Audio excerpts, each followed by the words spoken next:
Hi, this is Shelley Kraft, and welcome to SNNLive. We're at the Cambridge House Silver Summit in Spokane, Washington, 2013.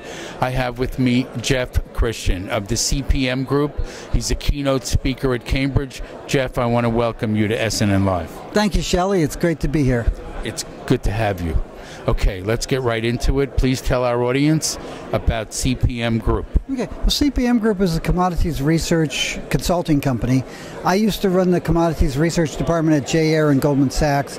In 1986, I bought it from Goldman and set up as an independent research company.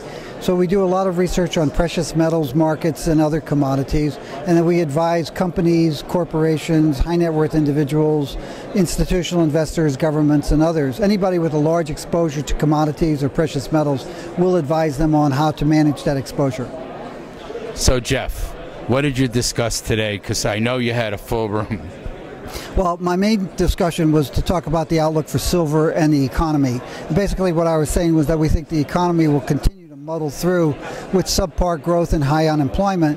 The silver market, we think, will be weak for a couple years, but then could rise toward record levels probably within the next 10 years.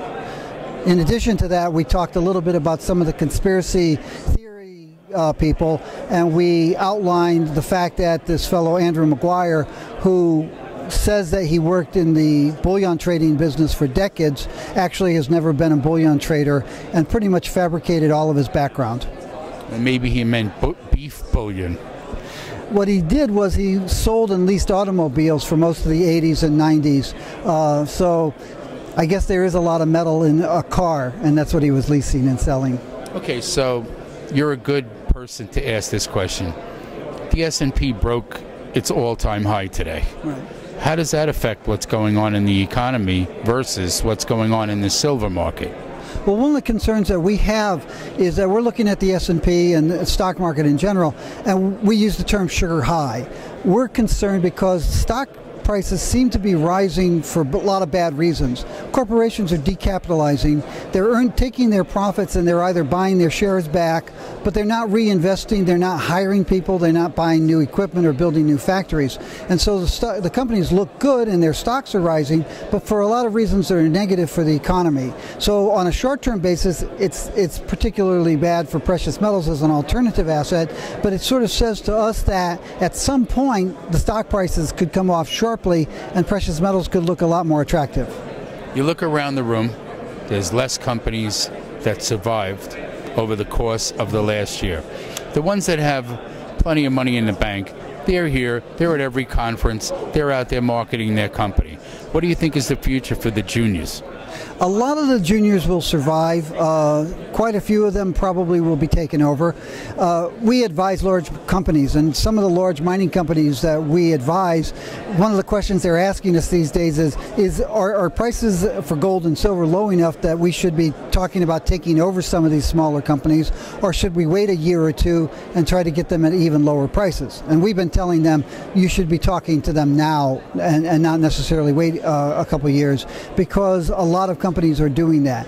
But there are some very interesting small junior companies that probably will grow up to be very profitable mining operations too. So you're saying that regardless of whether or not they're exploration or development or production, as long as they're promising, they still should be looked at by the larger companies?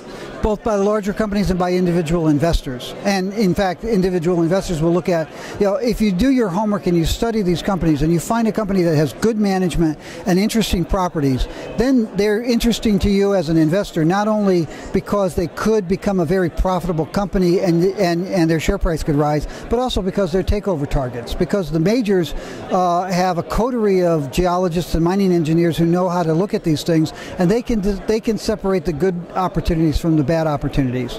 So is it a gold versus silver versus platinum? What, I mean, in your world and your viewpoint, how do you see the entire precious metals market? We had been expecting the platinum and palladium markets to outpace gold and silver, and frankly, we've been a little bit wrong there. Gold and silver have probably outpaced platinum and palladium. from a long-term perspective, we still like platinum and palladium. They're very small, illiquid markets, and they're very much industrially oriented. Platinum and palladium are used in auto catalysts, and people are buying more and more cars on a global basis. Gold and silver, our expectation is that gold may actually outperform silver over the next couple years. So you could see the gold-silver ratio rise for the next couple years. But then if you go out, 7 to 10 years, we think that silver could outpace gold. Website? www.cpmgroup.com. You can find all kinds of reports that we sell. And how did Goldman let you get away? Would you answer that question? In 1986, the same way as in 1997, the received wisdom on Wall Street was that metals were dead. Yeah.